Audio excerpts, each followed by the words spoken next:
Hello guys, welcome to One Question at a Time series. I am Dr. Monisha.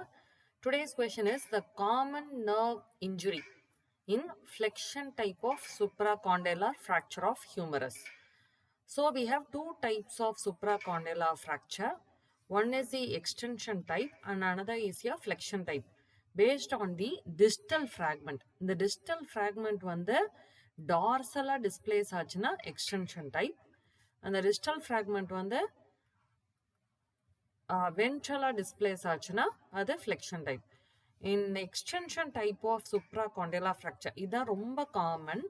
What is the nerve most commonly injured is the anterior intraosseous nerve. Anterior intraosseous nerve is a branch of median nerve. ஆனா flexion type of supracondylar fractureல வந்து what is the most common nerve injured is the ulnar nerve. Okay, so இந்த கொஸ்டின்ல வந்து flexion type of supracondylar fracture தான் கேட்டிருக்காங்க. So the answer is ulnar nerve. But in the pictureல பாருங்க, the median nerve crosses the elbow joint இல்லையா, cubital fossa cross பண்ணுது. It crosses the two heads of pronator teres. Here you can see the cut end of pronator teres and then it gives the anterior intraosseous nerve கொடுக்குது. Okay, you can see the anterior intraosseous nerve. It is almost in the proximal forearm கிட்ட வருது. Then how come it is getting injured in the supracondylar fracture? இங்க தான் supracondylar fracture நடக்குது. How it is getting injured? அப்பதான் வந்து they are conducting a research. Okay, dissection பண்ணி they are finding out the anterior intraosseous nerve fascicles வந்து are already present in the posterior part of median nerve. Posterior part of median nerve the anterior intraosseous nerve fascicles are present.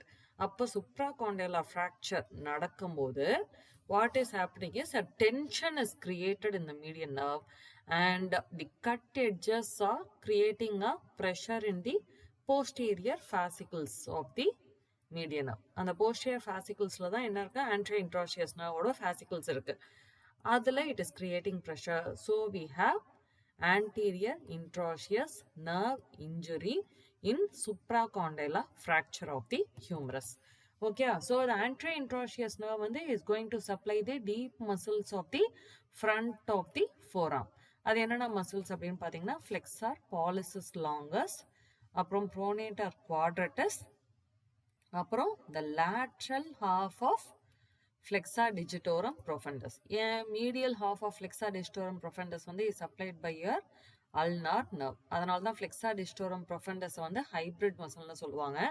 Okay, so இதெல்லாம் supply பண்ணுது. But அந்த first nerve fascicle இருக்குல்ல, இந்த supracondylar fracture நடக்கும் போது அந்த median நர்வோட posterior ஆஸ்பெக்ட்ல இந்த anterior intraosseous nerve fascicles இருக்குல்ல, அதில் first fascicle that is going to get affected எதுன்னு பார்த்தீங்கன்னா the supply to flexor pollicis longus. Now you can see the tendon of flexor pollicis longus till the distal phalanx of the thumb. அப்போ how can you identify that there is an anterior intraosseous nerve injury? By asking the patient to do a okay sign இல்லாட்டி chin mudra பண்ண சொல்லலாம். chin mudraனா the tip of the index finger, tip of the thumb finger தொடணும். So if the patient is able to do, the anterior intraosseous nerve is good. If the patient is unable to do, okay, so it is not. Thank you.